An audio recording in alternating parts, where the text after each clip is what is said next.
주님 감사합니다. 오늘도 하나님의 모든 영광이 예수님 안에 다 숨겨 놓으시고 그 예수님으로 말미암아 우리를 세상에서 승리하게 하셨고 죽음을 이기게 하셨고 사건을 이기게 하시고 내 안에 있는 감정을 이기게 하신 모든 근원이 예수님 안에 이미 이루어졌음을 오늘도 분명히 드러나게 하여 주시옵소서. 성령 하나님, 오늘 예배 가운데 예수 그리스도만 높여지기를 소원하오며 예수님의 이름으로 기도드리옵나이다. 아멘. 오늘은 네 번째 시간, 우리 오늘 통해서 하나님께서 우리들에게 모든 것을 위임하셨습니다 라는 제목을 가지고 말씀을 나누도록 하겠습니다. 예수님은 3년을 본격적으로 사시면서 제자들에게 어떻게 너가 이 땅을 살아가야 되는 것을 가르쳐 주지를 않았다 그랬습니다. 종교는 항상 나를 훈련하고 나를 절제하는 것이 종교입니다. 하나님은 우리에게 종교를 원하시지 않으세요. 하나님은 우리에게 너가 믿고 있는 그분을 믿기를 원하시는 거예요. 그래서 3년 동안 예수님이 이 땅에 사시면서 1년 동안의 제자들에게 너희가 지금 내가 누구인가를 분명히 보라는 거예요. 내가 누구냐는 거예요. 그것이 정답이 안 되면 신앙생활 잘 안 됩니다. 기독교는 그 하나님이 보내신 그분을 온전히 아는 거예요. 그 예수님이 1년 동안 제자들을 친히 눈으로 계속 보여주게 하셨습니다. 뭘 요구하지 않으셨어요. 그 다음에 2년째 되던 해에 한번 너희가 복음을 실제로 한번 전해보도록 한번 해보는 거예요. 저는 목사라서 철저히 회개합니다. 21세기 지금 교회가 가장 슬픈 사실은 모든 목회자를 포함해 성도님들이 한번 이웃들에게 복음을 전해볼 때 그때 영성을 아는 거. 영성은요, 산속에 들어가서 자기를 절제하는 건 아니에요. 전해보세요. 이번 주에도 저거 여러 사람 만나봤더니요, 진짜 이 땅 것만 바라본다니까요. 영혼이 파괴되어 있는데도 본인은 못 봐요. 마약을 하고 지금 자신이 죽어가고 있는데도 몰라. I don't care spiritually 이렇게 얘기를 해요. 몰라요. 그런데 맨날 가정 문제, 무슨 문제, 자꾸만 그 환경에 예수님 얘기하면 나는 그런데 관심이 없대. 문제는 영혼이 문제인데 전해봐야 알아요. 책상에 앉아서 우리 목회자 저로서부터 현장에 나가서 복음을, 그러면 제가 CD를 만약에 코마테가 전해볼 때 거부하는 사람은 나중에 얼굴 한번 보세요. 기쁨으로 괜찮아 이런 사람 없어요. 얼굴이 한번 해보시라니까요. 영혼이 죽어 있으세요. 정말 기독교님은요, 몰라도요, 목사님 이거 음료수 하나 꼭 드세요. 몰라도 수고하십니다. 내 대신 와 있는 거에서 감사해서 한 가라도 달라요. 나 다른 게 아니에요. 벌써 영혼이 달라요. 수고하십니다. 벌써 그 얼굴 속에 영혼이, 그럼 벌써 보이죠. 그 사람의 삶도 보이게 되고요. 근데 문제는 전해보지 않으니까, 한 번도 안 전해보니까 모르잖아요. 내가 믿는 예수님을 상대방들이 안 믿어요. 그리고 인간이 얼마나 자기 안에 꽉 갇혀 있는지. 제가 한번 드릴게요.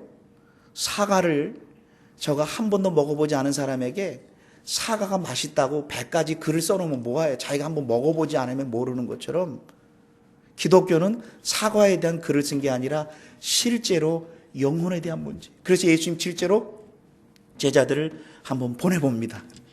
한번 길거리에 나가서 한번 복음을 전해보게 해요. 그랬더니 처음엔 됐다가 잘 안 되거든요.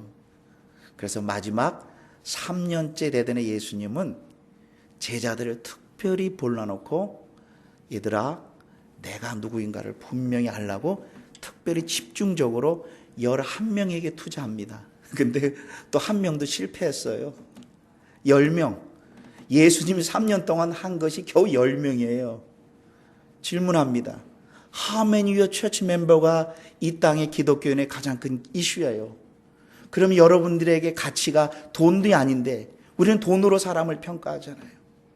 그분이 무엇을 믿고 영혼이 준비되지 않은 사람이라면 참 가치가 없는 사람인데, 그래서 예수님은 3년 마지막 동안 제자들에게 이 온 세계가 사단에게 짓밟혀 있다, 내가 너희들에게 그 사역을 entrust, 내가 위임한다, 너희들이 이 사명을 감당해야 된다. 그 사명을 우리들에게, 우리 참빛교회에게 허락했어요. 그런데 우리는 우리 교회 성장에만 급급해. 다른 교회가 무너지고 우리 교회 들어오면 기분이 은근히 좋은지 김 목사도요. 싫어하는 사람 어디 있어요? 근데 한 교회가 아픔을 겪는 걸 모르고, 하나님이 교회에 주신 사명은 성장이 아니에요. 성공도 아니에요. 제가 그랬죠? 성경에서 성공이라는 단어가 한 번도 없다는 것과 성장이라는 것은 영적인 성장 외에는 다른 건 없어요. 그래서 이 사복음서를 통해서도 다시 한번 얘기를 합니다. 마태복음을 통해서 예수님은 자신이 왕으로 사단과 물질과 세상에 짓눌려 있는 영혼들을 보면서 예수님은 너무 안타까워요. 좀 더 나올 거예요. 예수님은 컴패션, 안타까운데 종교인들, 바리새인들은 뭐냐면 왜 손을 안 닦고 음식을 먹느니, 여기에 초점이 있어요. 왜 당신들은 바리새인들, 죄인들과 창녀들한테 가냐는 거예요. 지금 관심은 그거 하고 있는 거예요. 왜 밥 먹을 때, 왜 예배 드릴 때 넥타이 안 맸냐, 여기에 관심이 있어요. 지금 저기 뒤에 있는 청년 한 명이 죽어가고 있는 거 모르고 왜 청년 귀걸이하고 왔냐고 하는 거예요, 교회에서요. 그게 뭘 중요해요? 그 영혼이 예수를 아는 게 더 중요한데, 우리는 종교에 묻어 있어요. 종교에 묻어 있어요. 바리새인들이 그랬잖아요. 예수님은 그 죽어가는 사람들을 볼 때 컴패션, 긍휼을 원하는데, 종교인들은 뭘 봐요?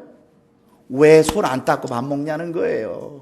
그럼 우리들의 모든 이슈가 뭐예요? 뭐가 교회가 이르냐 오르냐에 관심이 있잖아요. 예수님이 너무나 안타까운 거예요.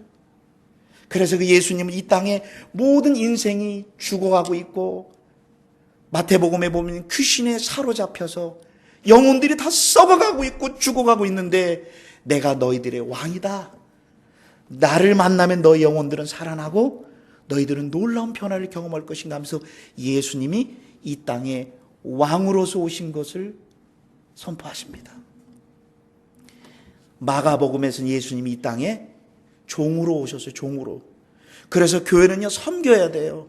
특별히 교회 장로님들, 목회자들, 리더자들은 섬기라고 온 거, 섬김을 받으러 오는 것이 아니라 예수님이 이 땅에 섬기러 오셨어요. 종으로 이 땅에 오셨으니까. 그래서 다리를 닦는 거예요. 여러분들 교회에서 인정을 받기를 원하세요? 종으로 섬기세요. 왜 이 교회는 나를 인정해 주지 않으세요? 종으로 섬기시면 되는 거예요. 예수님이 그 종으로 이 땅에 인간의 몸으로 오신 거예요. 누가 보면 예수님은 우리와 똑같은 인간의 몸으로 이 땅에 오셨어요. 완벽한 인간으로 오셔서 인간의 고통과 아픔을 친히 아시고 우리를 대속하기 위해서 이 땅에 오신 거예요. 요한복음을 통해서 예수님은 바로 하나님의 아들, 하나님으로 이 땅에 오셔서, 그래서 마태, 마가, 누가, 요한복음을 통해서 예수님은 다시 한번 자신이 누구인가를 분명하게 보여주는 거예요. 우리 한번 그러면 마태복음 1장을 한번 펴보시길 바라겠습니다. 우리 주보 좀 한 장만 주실래요? 마태복음 1장입니다. 마태복음 1장을 통해서 예수님은 어떻게 이 세상에 오셨는가를 보겠습니다. 특별히 마태복음은 대상들이 유대인들이에요. 다시 한번요. 마태복음은 이 글을 보고 있는 사람, 특별히 유대인들, 구약에 능통한 사람들이에요. 근데 그 예수님은 바로 구약에서 약속한 대로 왕으로서 이 땅의 혈통을 통해서 왔다는. 그래서 누가복음 마태복음 1장 1장에 보면은 유대인들에게 대상하고 있다는 분명히 알 수 있습니다. 1장 보겠습니다. 아브라함과 다윗의 자손 예수 그리스도의 세계라. 예수님은 왕으로서 바로 하나님께서 다윗과 아브라함의 혈통을 통해서 이 땅에, 그래 불쑥 태어난 분이 아니라 미리 창세 전에 하나님이 계획된 대로 그 혈통을 통해서 예수님이 이 땅에 왔다는 거예요. 그 예수님은 누구냐면 바로 우리를 21절을 보겠습니다. 21절, 아들을 낳으리니 그 이름을 예수라 하라. 이는 그가 자기 백성을 저희 죄에서. 지지난주에 뭐라 그랬습니까? 인류의 모든 고통은 인터넷입니까? 죄입니까?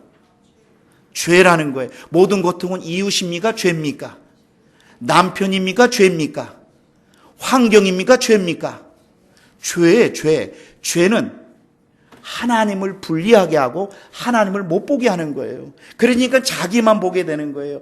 그래서 예수님이 이 땅에 오신 목적은 우리로 하여금 우리가 잘 아는 산상수훈처럼 오른밤을 치고도 왼밤을 돌려도 선하게 살, 이건 기독교의 가장 큰 적이에요.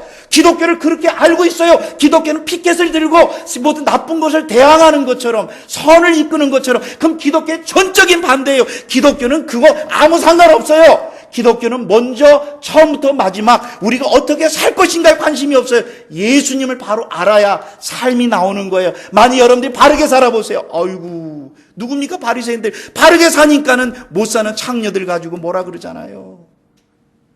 자기가 바르게 살면요, 못 사는 사람을 정리하게 돼 있어요.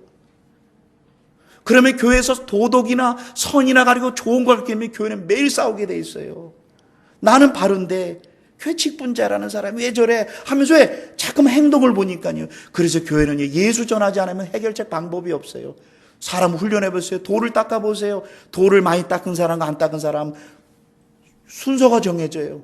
은사가 능력이 많은 사람과 능력이 적은 사람, 집사님 나 뭐를 기도해줘. 예수님의 이름으로 기도하지 않고 저 집사님 기도하면 능력이 임하는 것처럼 벌써 교회가 서열이 생겨요.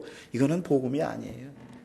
교회는요, 똑같이 예수님으로 말미암아 하나가 되어 언제든지 아버지께 나갈 수 있는 길을 예수님이 그 죄의 문제를 해결했단 말이에요. 그래서 언제든지 그래서 뭐라 그랬습니까? 성경을 보셔야 돼요. 이 눈이 안 열리면 안 됩니다. 1장 21절입니다.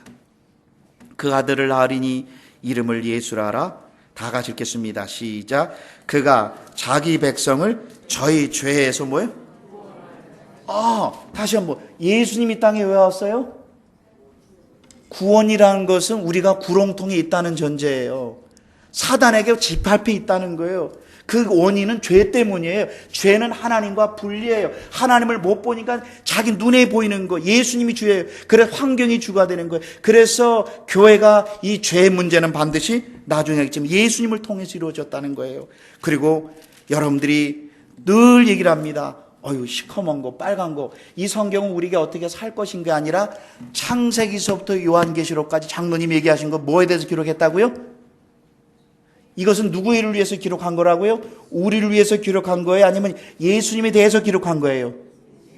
왜 이렇게 자신들이 없으세요? 성경은요, 우리를 위해 기록된 게 아니라 예수님이 누구냐라는 걸 말씀하려고 기록된 건데 우리는 그 결과로 어떻게 알아야 바른 결과가 나오는데, 세상의 모든 종교는요 다 도덕이에요. 여러분들 질문합니다.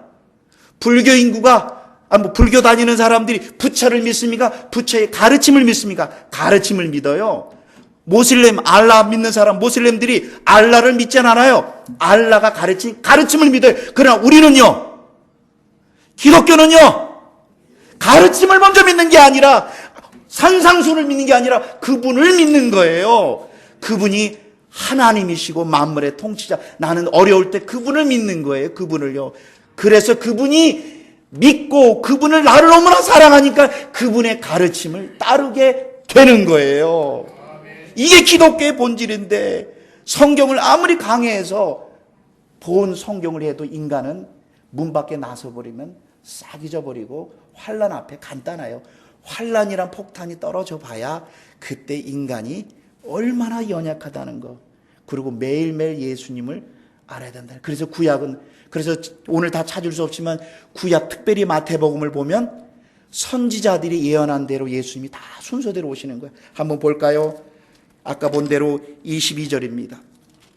이 모든 된 것은 주께서 예수님이 선지자들로 하신 말씀들을 친히 이루려, 선지자, 구약을 통해서 이렇게 놓으신 것을 성취하시는 거예요. 그 예수님이 인간이 죄를 지었으니까 달랑 나온 게 아니라 이미 창세전에 계속 언약한 대로, 세상에 이런 경전이 어디 있어요? 세상의 모든 경전은요 다 가르침이요 교훈이지만 오직 성경만은 역사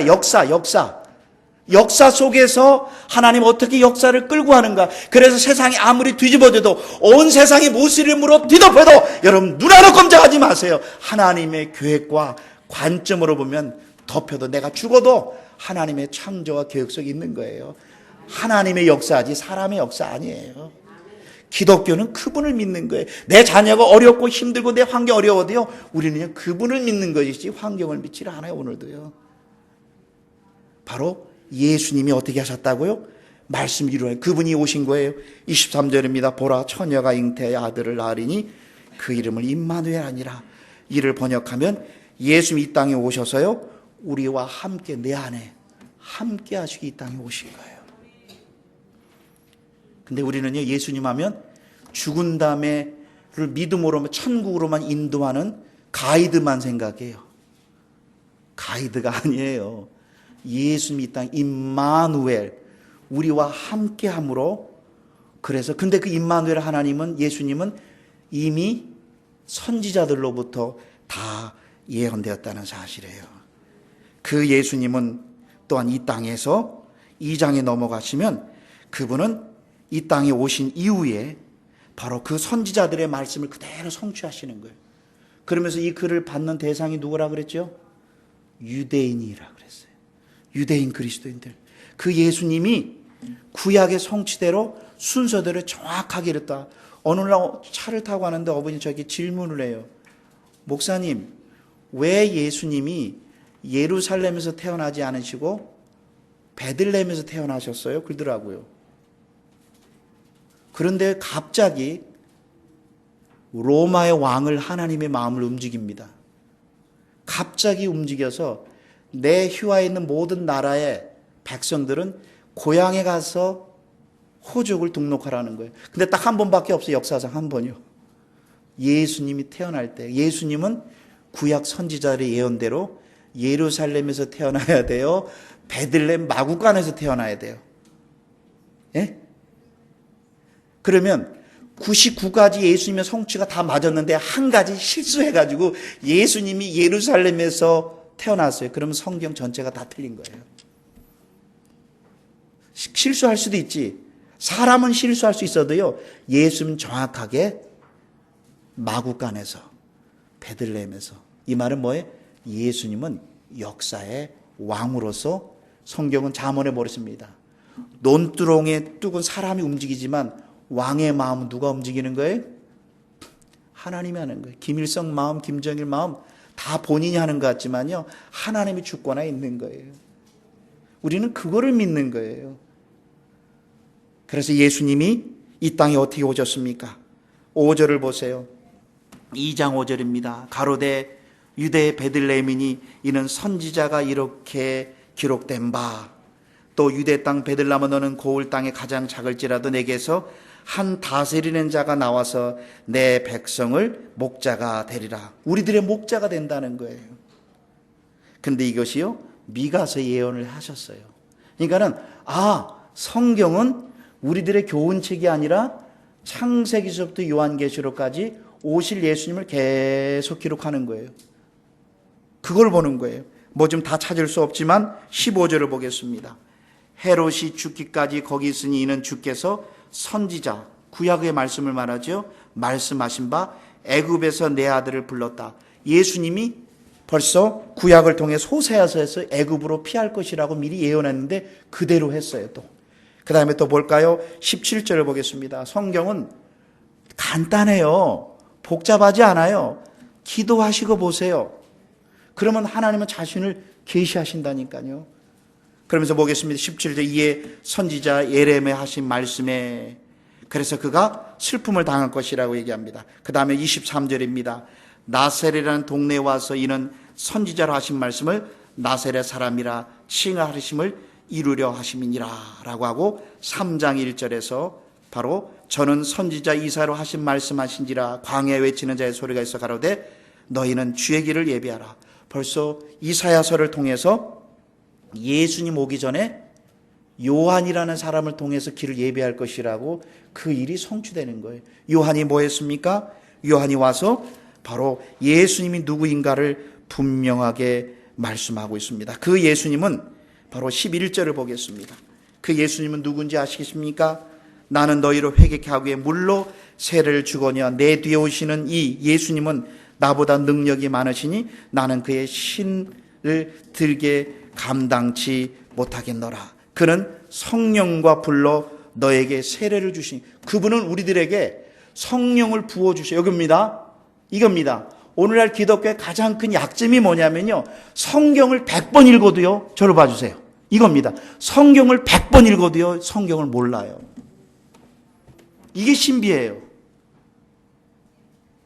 노노를 1000번을 보면요, 노노에 완전히 빠질 수 있어요. 근데 기독교만큼은 안 돼요. 난 놓고 기억자 몰라도요, 한 번 예배 나와도요, 성령께서 예수님이 누군가를 열어주면 30년 연구한 신학자보다 1000배 나아요. 이게 기독교의 신비예요. 성령님이, 그래서 이 자리에, 그래서 성령님은 교만한 자, 자기 의가 많은 자는 역사하지 않으세요. 너무 신비하세요. 그럼 억울한 게 있습니다. 성경을 많이 연구할수록 예수님 알면 너무 억울하잖아요. 난 글자도 잘 모르는 사람. 걱정하지 마세요. 심령이 가난한 자에게 하나님은 자신을 계시하시지요. 자기 의가 있는 자는 자신을 계시하세요. 근데 괜찮아요. 머리로 알아요. 근데 머리로 아는 건요, 내 심장을 못 변화시켜요. 얼굴에 기쁨도 없고요, 고난 앞에 이기지 못해. 머리로는 알아요. 머리로 안 되니까요. 예수님은 나의 구원자, 예수님이 중요하지. 근데 설교 시간에 예수님이 전부가 아니야, 삶 속에 예수 전부가 아니라, 그럼 머리로 아는 거예요. 그 예수님을 다 안 돼요. 그러면 어느 성도가 왔어요. 어이구, 빨리 와. 우리 성가대원이 좀 부족하니까 빨리 성가됐으면 좋겠어. 땡! 저분이 예수님을 분명히 알고 있는가? 예수님을 먼저 영접하고 그분에게 복음을 증거해야 돼요. 마지막 관심은 끝까지 그분에게 인내를 가지고 복음을 전하는 거예요. 근데 내 때 안 돼요. 해보세요. 안 들려요. 이게 들려야 돼.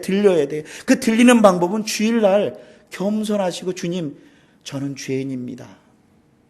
나를 불쌍히 여겨주시고 예수님에 대해서 알기 싶기를 원합니다. 소원하는 자는 하나님이 이렇게, 믿음은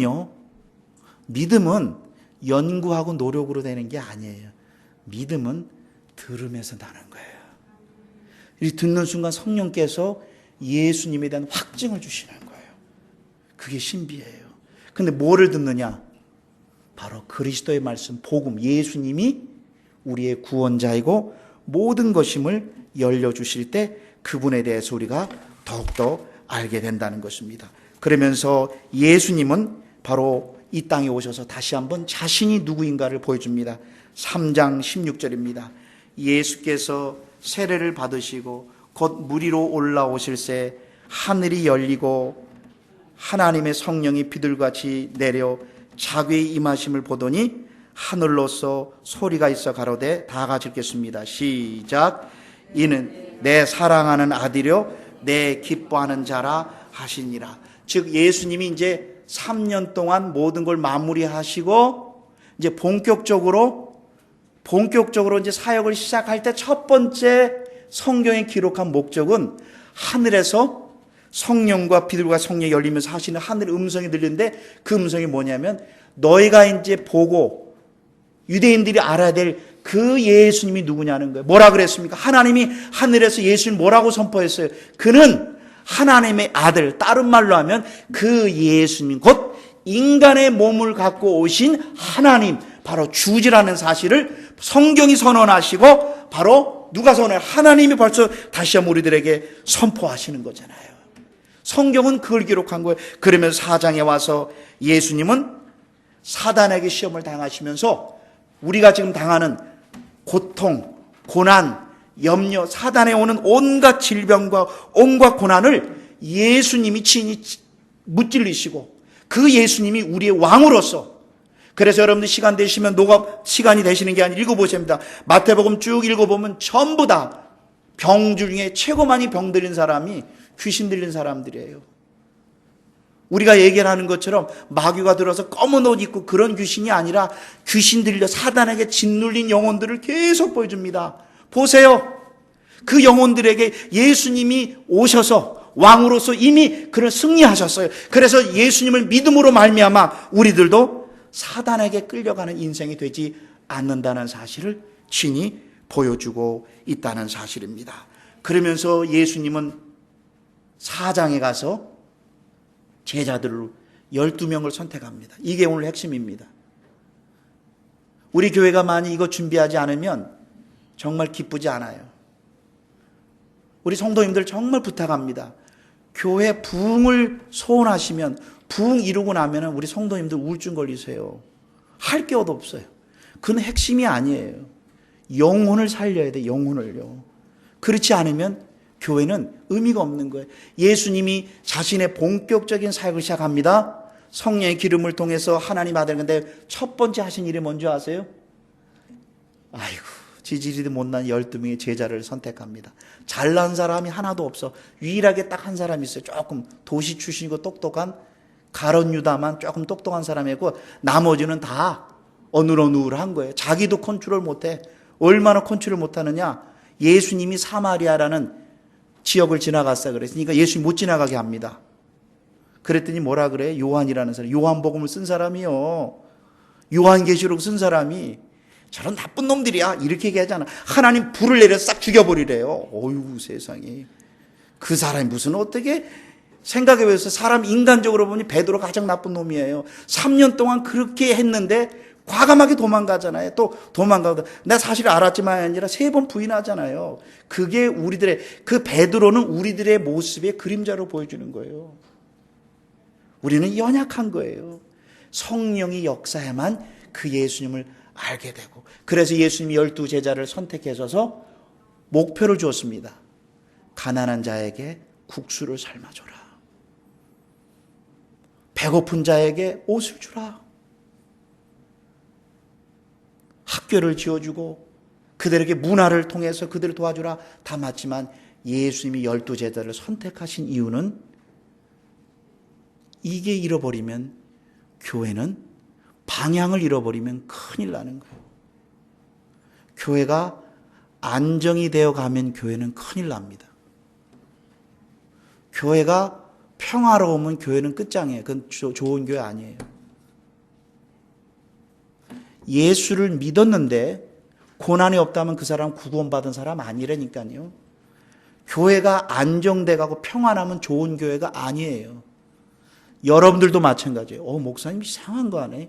예수를 믿고 예수 때문에 고난이 없다면 우리는 지금 잘못돼 가고 있다는 건데, 우리는 뭐예요?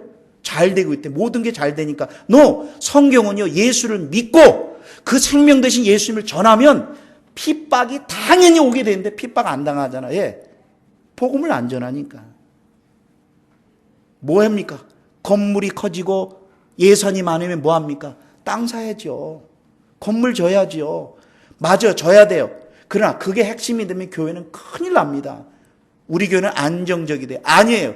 고난도 있어야 되고요. 예수 믿는 때문에 핍박을 계속 받아야 내가 지금 살아있다는 증거인데, 우리는 반대예요, 반대. 저분은 너무 문제도 없고 고난해. 너 아니에요. 지금 죽어가고 있다는 뜻이에요. 지금 전 세계에서 가장 안정적인 미국, 배가 나왔잖아요. 모든 게 이렇게 얘기를 하면 싫어하잖아요. 너 지금 죽어가고 있다는 뜻이에요. 안정은 죽는다는 뜻이에요. 성경은 뒤에 나옵니다. 고난이 정상이고 그가 너가 하나님의 자녀라는 확증이라는데 우리는 고난을 피해요. 그러니까 이 땅에 초점 두고 사는 거지요. 죽을 건데. 이 땅에 초점, 그래서 고난을 통해서 이 땅에 소망을 두지 말라고 하나님 그렇게 얘기를 해뒀는데, 우리는 소돔과 고모로처럼 시집가고 장가가고 장사하고 이 땅에 안정된, 그래서 하나님 앞에 뭐라고 쓰실래요? 언제 죽을 때. 좀 미안하지만 남들보다 30년 좀 일찍 갈 뿐이죠. 죽는다니까요.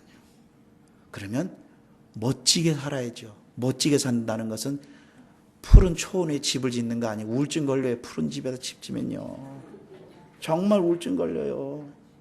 부딪혀야 돼. 영혼을 부딪혀 볼 때 인간이 정말 죄인이구나. 정말 인간은 세상에서 가장 큰일 나. 예수님이 이 땅에 오지 않으면 안 되는구나. 영혼에 대한 이 안타까움 때문에 때로는 돌로 핍박을 좀 맞아도 괜찮아요. 근데 핍박을 싫어해요. 저가 그랬거든요. 저는 이민교회 목사라서요, 안정된 교회가 좋은 교회인 줄 알았어요. 아니더라고요. 다 죽더라고요. 예수님이 12명의 제자를 왜 선택하셨습니까? 직접 보겠습니다. 4장입니다. 4장 19절입니다. 말씀하시되 나를 따라오너라 내가 너희로 뭐예요? 사람을 낚는 어부예요. 사람을요. 그래서 인내를 가지고 한 영혼을 가지고 끊임없이, 그러면서 23절입니다. 예수께서 오는 갈릴리, 강원도 지역이라면 시골 마을 얘기합니다. 두루 다니사, 다녀야 돼요. 내 아는 목사님이 교회를 개척했는데 성도가 안 와요. 설교만 잘하면, 저를 포함해서 저는 솔직히요, 설교를 잘하면 성도들이 몰려올 줄 알았어요. 안 오는 게 더 감사해요. 안 오니까 어떻게 해야 돼요? 예? 나가야죠, 뭐 안 오니까. 그 목사님 너무 좋아. 설교를 너무 잘하시는데 안 와. 그러니까 어떻게? 본인이 나가는 거예요.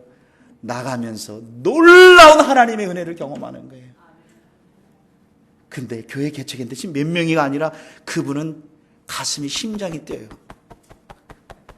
남들이 올 때 몇 명이 없어요. 근데 나는 그분이 벌써 보여요.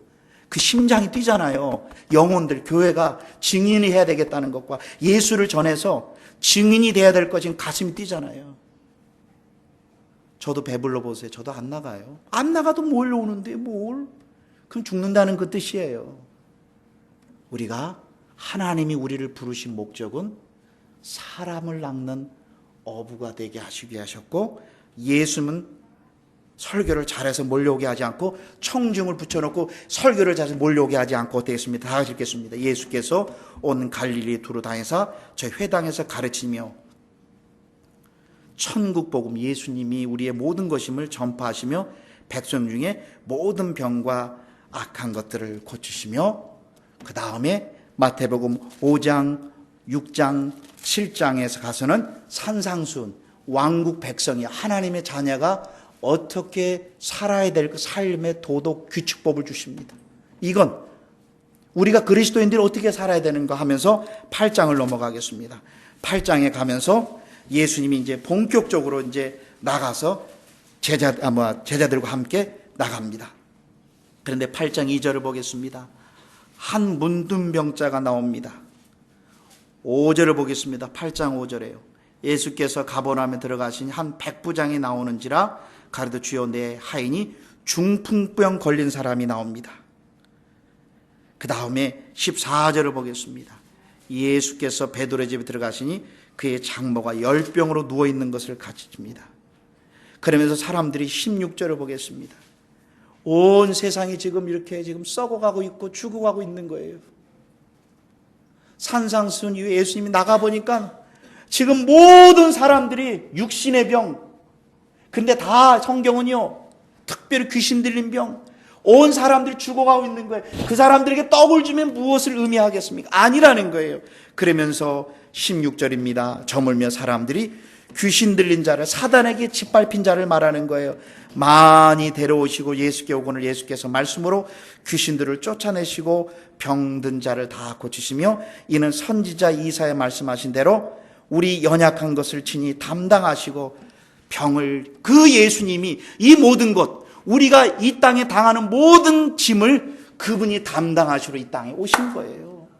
그 예수님은 그것, 인간이 당하는 모든 고통, 가난, 염려, 미래, 죽음, 모든 문제를 그분이 친히 담당하시기 위해서 예수님이 이 땅에 오셔서 그 일을 친히 감당하시고 바로 복음을 전하러 오늘도 나갑니다. 근데 여기까지 중요하세요. 제자들에게 한 번도 뭐라고 요구하지 않으세요. 보게 하시는 거예요. 예수님이 1년 동안 제자들에게 뭐뭐 하라 별로 얘기하지 않고 자신이 지금 무엇을 하는가 보여주는 거예요. 그래서 교회 리더자들은요, 말보다 리더자가 뭘 하느냐 친히 보여줘야 돼요. 특별히 복음을 위해서, 영혼들을 위해서 끊임없이 기도해야 돼요. 우리 교회 기도 첫 번째 제목은 부흥이 아니라 영혼을, 이름을 불러가면서 그 영혼들이 주님께 돌아오도록 끊임없이 기도하는 거예요. 이게 교회가 존재하는 목적이에요. 이 목적을 잃어버리면 교회는 뭐와 같냐면요, 큰 유람선인데 유람선을 타고 알라스카 얼음덩어리를 전진하고 있어요. 그것도 60km로. 60마일리로. 그 배 타실래요? 아니면 쪽배 타고? 방향은 분명히 내 고향 땅 하나님의 나라로. 풍랑이로도 방향이 분명한 하나님의 소망, 하나님이 기뻐하는 그 방향. 우리 한국이라 합시다. 그러면 내 고향 땅 한국으로 가는 게 낫겠어요. 그런데 이 배가 어디로 가는지도 몰라. 그런데 배가 화려해. 근데 우리 교회 건물을 자랑해. 어디로 가고 있는지 모르래. 근데 우리 교회에서 속도가 빠르대요. 지금 전송료로 가는데 지금 어디로 가는지 빨리 뛰어내려야 돼요. 쪽배를 타시더라도 방향이 분명하면 나중에 주님 앞에 섰을 때 뭐 하다 왔느냐? 유람선 타실래요? 쪽배 타실래요? 그래도 목사님 유람선이 좋아요. 그래, 잠깐은 좋아요. 쪽배 타세요. 쪽배 타야 배가 평생 있지 않고 언젠간 배는요 반드시 내려야 돼요. 쪽배는요 오직 목표가 있기 때문에 환난을 이기게 되는 거예요. 교회도 마찬가지예요. 우울증은 안정에서 오는 겁니다. 예수 그리스도를 계속 알면, 저도 우울증이 있어요. 갑자기요. 성경은 얘기를 합니다. 우리의 목표가 무엇을 향해 나가는지 영혼들에게 늘 관심을 두고, 오늘도 사단에게 짓눌려 있고 그 영혼들에게 관심을 갖게 되면 내가 좀 욕을 먹어도 괜찮아요. 그래서 교회는 복음 가진 사람을 많이 우리가 나타냅니다. 19장을 넘어가겠습니다. 9장입니다. 9장 9절을 보겠습니다. 예수께서 거기서 떠나가심에 마테라 하는 세관에 앉은 것을 보시고 그럽니다. 10절을 보겠습니다. 예수께서 마태의 집에서 앉아 음식을 잡술 때 많은 세리와 죄인들이 와서 예수와 그 제자들 함께 앉으니, 바리새인들 보세요. 잘난 사람들요.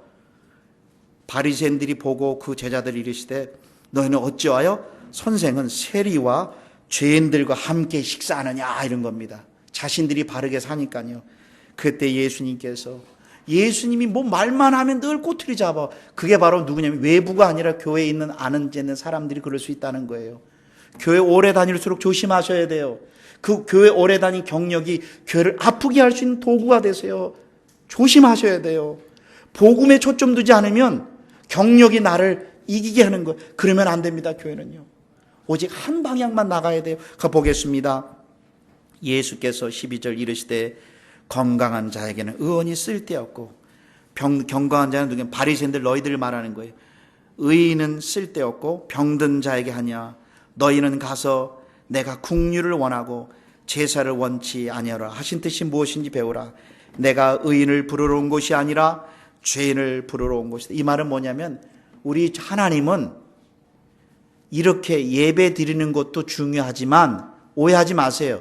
예배 드리고 헌금하고 제사 드리는 거 틀렸다고 호세아서는 이건 나쁘고라고 하지 않으세요. rather than, 뭐뭐보다. 이렇게 예배를 드리는 것도 중요하지만 더 중요한 게 있다는 거예요. 예배 드리고 나서 하나님을 모르고 예수님을 모르는 영혼들에 대한 패션, 그 안타까운 마음, 거기다가 come together, 더 똑같이 그들의 아픔이 내 아픔, 저 사람이 예수를 몰라서 오는 그 컴패션 갖기를 원한다는 거예요. 예수님은 너희가 예배만 잘 드리고 컴패션이 없는 그런 사람 되는 거 원치 않고 뭐라 그랬습니까? 나는 긍휼을 원하고 제사를 원치 아니오르라. 나는 영혼들에 대한 사랑을 갖기를 원한다는 거예요. 교회는 영혼에 대한 관심을 둬야 돼요. 그 영혼이 예수를 알도록 모든 교회 성도님들이 여기에 에너지를 다 쏟아야 되고, 그 앞만 보고 한 가지 목표를 향해 나갈 때 다른 여러 문제들이 해결되는 거예요. 이거 안 되면 계속 문제가 생기고, 교회는 이거 치다거리 하다가 관계 문제 하다가 지금 앞만 보고 나가야 되는데 누구 때문에 하다가 교회가 지금 분열이 되고, 그래서 만약에 우리가 건물이 필요하면 건물 반드시 사야 됩니다. 근데 적당하게 우리가 에너지를 거기다 너무 쏟지 않도록, 힘과 에너지를 쏟지 않도록 그냥 비를 가릴 수 있는 정도. 그래서 모든 동부 에너지를 영혼을 살리는 데 에너지를 써야지 나중에 건물 폐하다가 괜히 쓰러져. 그래서 복음 전하기도 없고, 나도 먹고 살아야 될 거 아니에요. 그러니까 우리 가져가다 보면 못하고, 그러니까 전부 다 잃어버리는 거예요. 다른 거 다 줄이시고 단순하게, 심플하게 오직 영혼을 살리는 데 살 때 그 가족과 교회가 삶의 의미가 있어요. 의미가요. 교회는 그걸 향해서 나아가는 거예요. 하나님은 그거를 우리들에게 원하셨다는 것입니다. 한 번 더 보겠습니다. 9장 27절을 보시겠습니다. 20절 보겠습니다. 20절.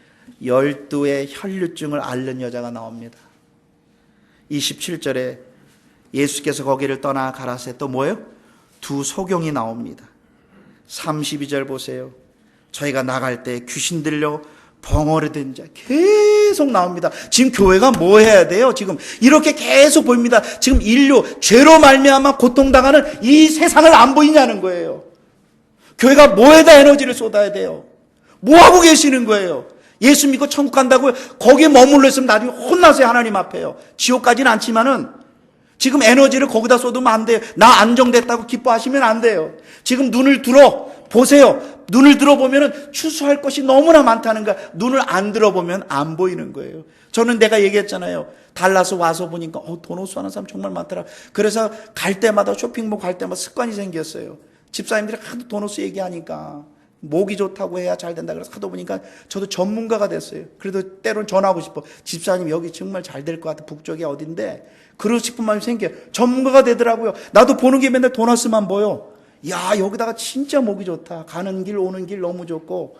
왜? 그렇게 보이는 거예요. 그렇더니 세탁소 하는 사람 세탁소만 보인다고 그러더라고요. 근데 영혼에 관심을 두면요, 지나가는 사람 그냥 안 보여요. 다 저분이 예수를 알고 있는가? 옆자리에 맥도날드에서 공부하고 앉아있다. 그럼 기도한 하나님, 저 사람 예수님 알고 있습니까?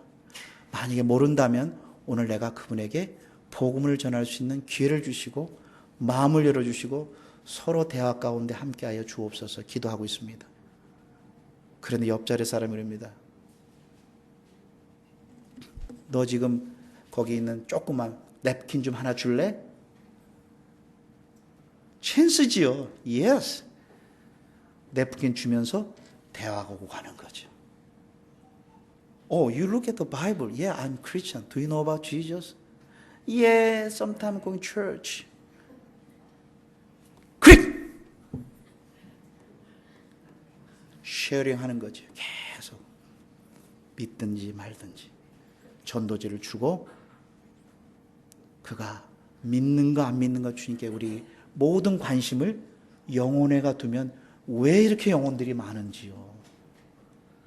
너무나 많아요. 눈을 들어 밭을 보라. 이미 희어져 추수하게 되었다라고 성경은 얘기를 하고 있어요. 거기에 관심을 둘 때 감사합니다. 내 문제가 해결이 돼요.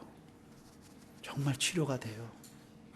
그리고 끊임없이 자녀들에게 그가 고난당할 때가 찬스예요. 어려울 때가 찬스예요. 너무 좋아. 그래서 은근히 이번엔 또 고난 안 당하나 이놈? 그때 들어갈 수 있는 놀라운 통로잖아요.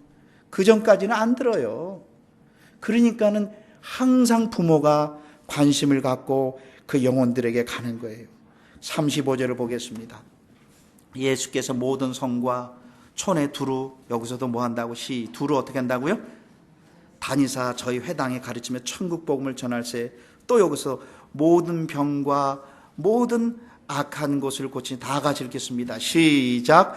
무리를 보시고 민망히 여기시니 이는 저희가 다 목자 없는 양과 같이 고생하며 유리함. 이거 결론입니다. 지금까지 1년 동안의 마지막 한 결론이 이거예요. 목자 없는 양, 끝장에 살아있지만 그 죽은 거예요. 목자 없는 양과처럼 길을 잃고 있는 영혼들이 너무나 많다는 거예요.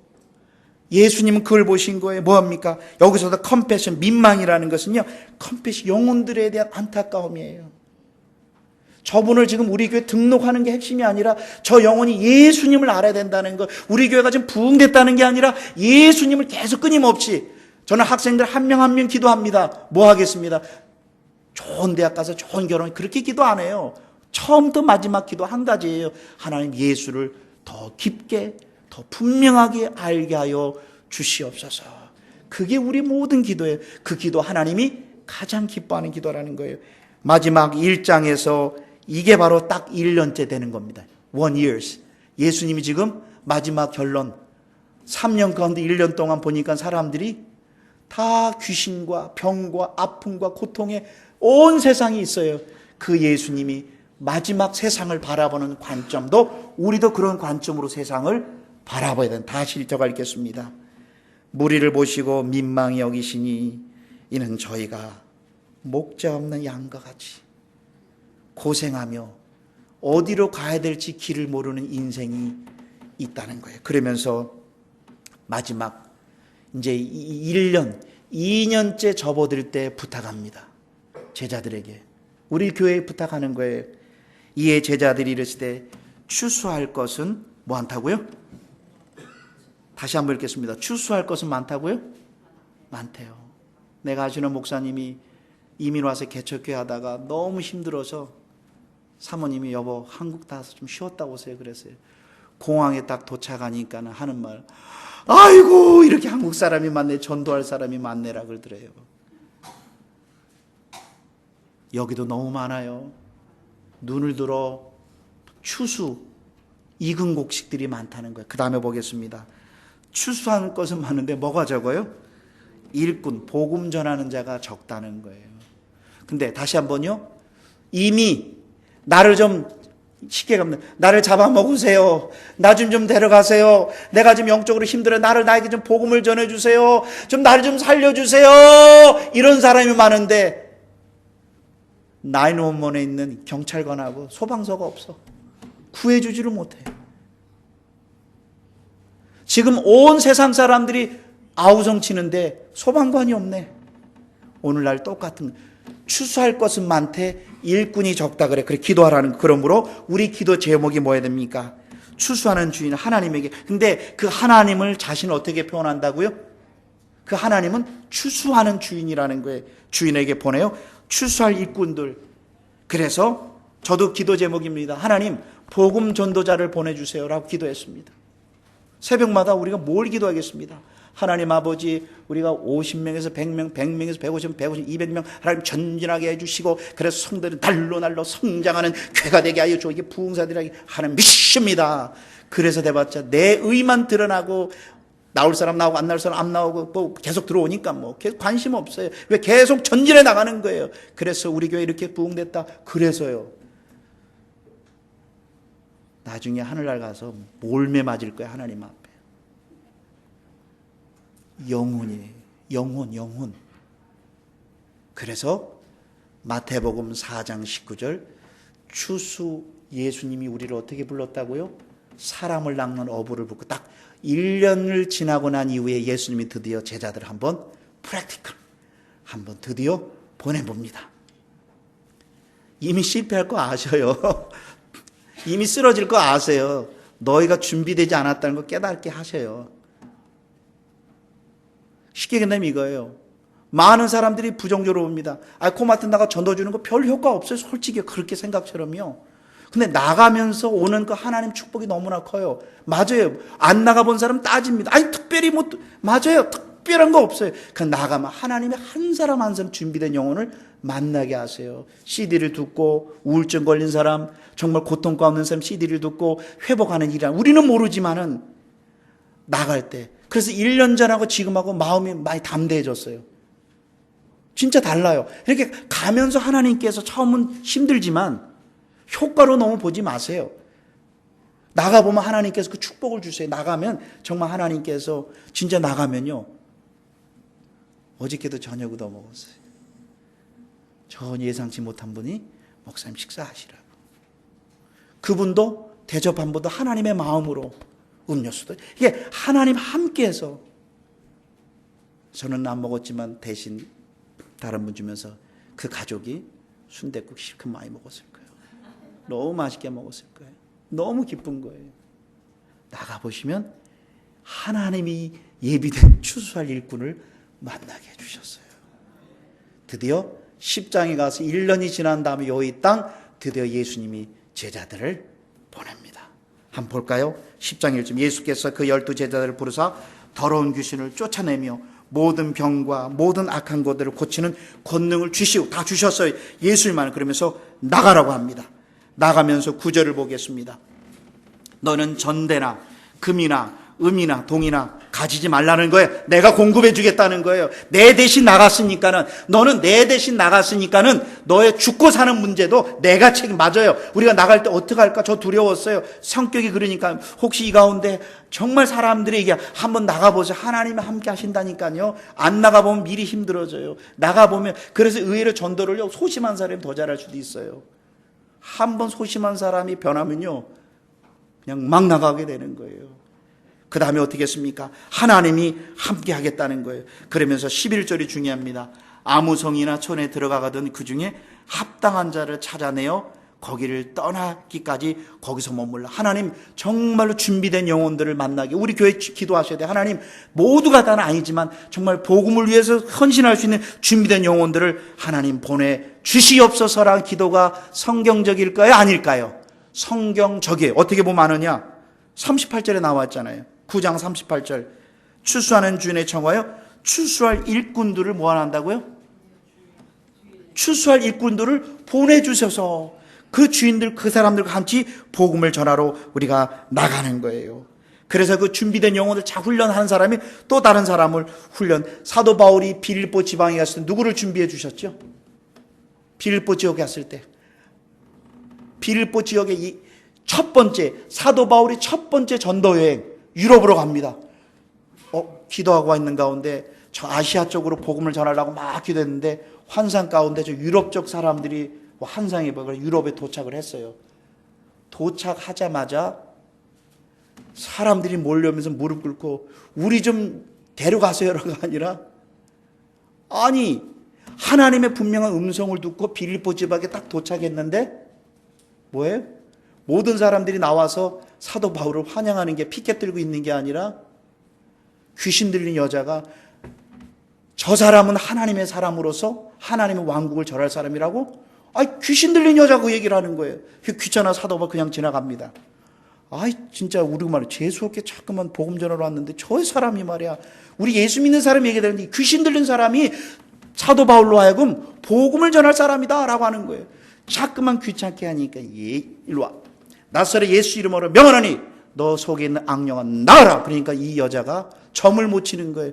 근데 그 여자 때문에 점쟁이, 포주죠, 포주. 몇 사람이, 아니 점을 보러 사람들이 오면 이미 악령이 나가니까 점을 못 봐주니까 이 동네에 엉뚱한 소문을 퍼뜨리는 사람이 왔다 라고 하면서 사도 바울이 첫 번째 된통 당해가지고 감옥에, 쉽게 우리 로마 미국 시민권 가진 사람이 외국에 가서 실컷 맞는 거랑 똑같은 거예요. 감옥에 들어가서요. 얼마나 화가 나요. 피켓 들고 다 몰려와야 될 건데. 근데 거기서 누구를 만났어요? 간수를 만났잖아요. 예비된 영혼.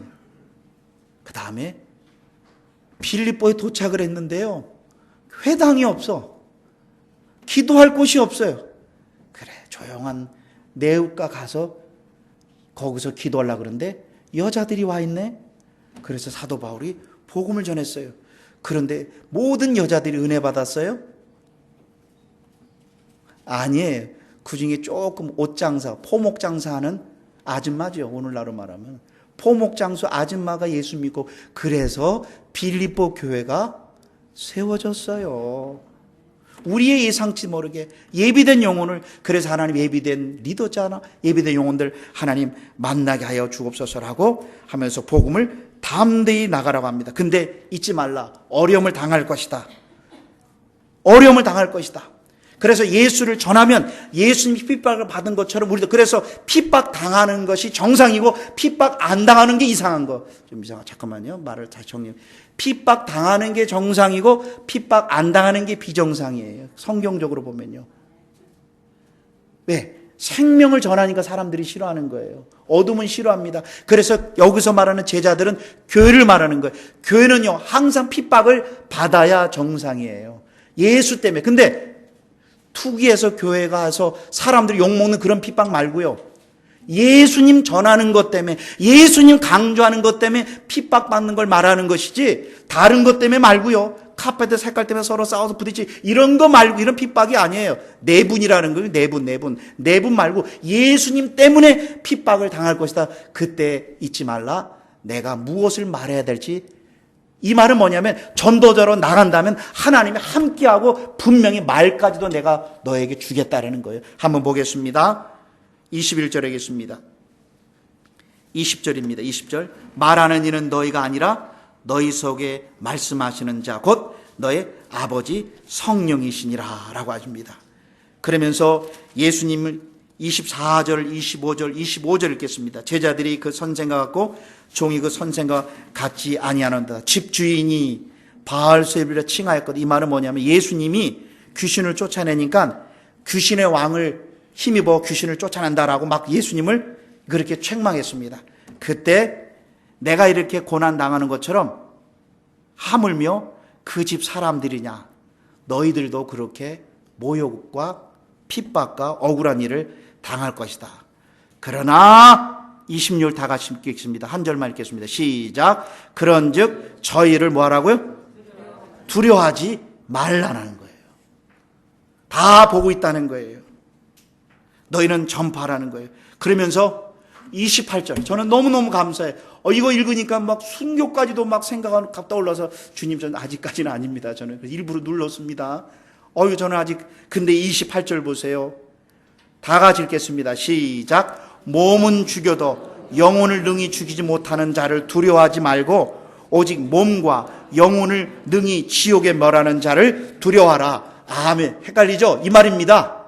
너를 핍박하고 육체를 고통 주는 사람 두려워하지 말고 진짜 두려울 대상은 너 몸과 너 영혼을 지옥에 놓는 자, 그분을 두려워하라는 거예요. 이 말은 뭐냐? 두려울 대상이 세상엔 없다는 거예요. 죽으면 죽으리라죠 뭐.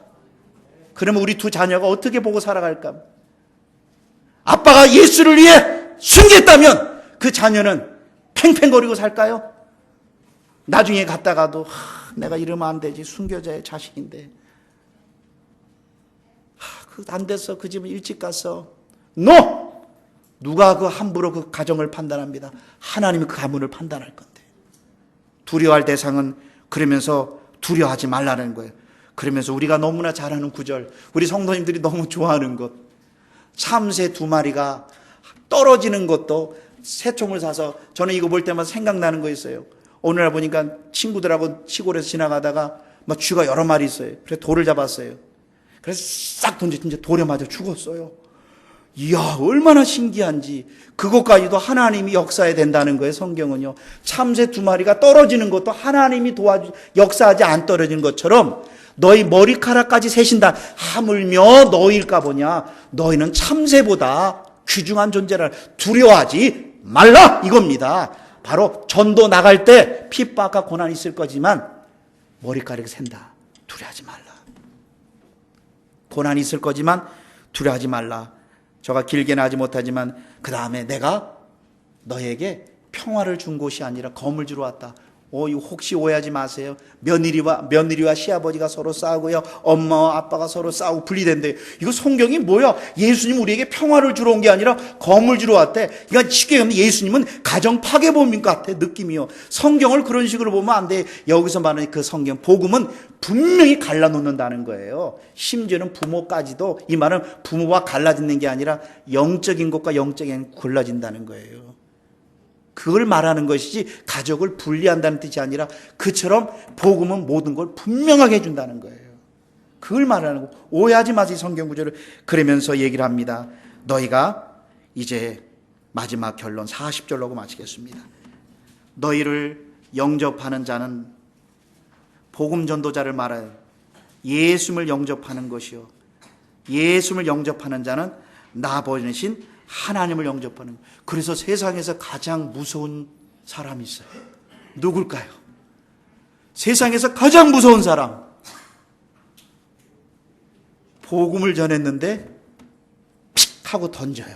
그럼 누구를 거부하는 거예요? 예? 하나님, 예수님 거부하는 거예요. 잘난 사람들 나중에 언제 내가 예수님 들었습니다. NO! 2013년 7월 20일 코마트 앞 12시 25분 모 집사님이 너에게 이거 들으면 예수 믿으라고 했는데 기억 안 난다고 그러면 비디오를 보여주실 거예요. 제가 티켓을 하나 받았거든요. 어저께 75불짜리 스탑 하지 않고 스탑하고 돌았대요. 그래서 컴플레인하면 너무 간단해. 인터넷으로 딱 보내와요. 보라는 거예요. 진짜 컴퓨터로 보니까 제가 스탑했어요. 근데 살짝 하고 갔어요. 75불 내래요. 나는 스탑했다 그랬거든요. Let me check computer my password. 들어가 보니까 저도 자세히 봤거든요. 자세히 봤어요. 살짝 돌았어요. 그런데도 찍히는 거예요. 나중에 하나님 앞에 우리가 다 쓸 때 복음 전하는 자가 하나님 앞에 가장 큰 영광의 면류관입니다. 왜? 영혼을 살렸기 때문에. 나중에 찬빛교회가 하나님 앞에 섰을 때 지역사에 무슨 착한 일 많이 했냐라고 칭찬받지 않으세요. 영혼들을 위해 얼마나 기도하고 영혼들을 살렸느냐. 그럼 우리 성도님들은 거기에 같이 협조해 주시면 그 상을 받는 거예요. 그 다음 구절은 선지자 일을 도와주는 자는 선지자의 상을. 나는 직접 복음을 못 전했지만 헌금으로 기도로 같이 협조했다면 그 동일한 상을 우리도 받는다는 거예요. 이 놀라운 축복이 우리 모두에게 있기를 다시 한번 축원드립니다. 기도하겠습니다. 하나님 아버지, 복음을 전하러 나가면 때로는 두렵고 때로는 좀 창피하고 쑥스럽지만은 오늘 10장을 보니까는 하나님이 함께 하셨고 한 번도 나를 떠나지 않으심을 보게 해주셔서 감사합니다. 우리 찬빛교회가 존재하는 목적이 우리 모든 성도들이 한 마음으로 영혼을 살리는데 모든 에너지와 정열을 쏟게 하여 주옵소서. 그래서 그 복음을 받은 사람들이 또 복음을 분명히 알아서 세상을 이기고 환난을 이기고 다가올 미래를 준비하며 또 그 사람이 또 다른 사람의 복음을 전하는 축복의 도구로 삼아 주시옵소서. 우리들에게 이런 놀라운 은혜를 주심에 감사하오며 예수님의 이름으로 기도드려옵나이다.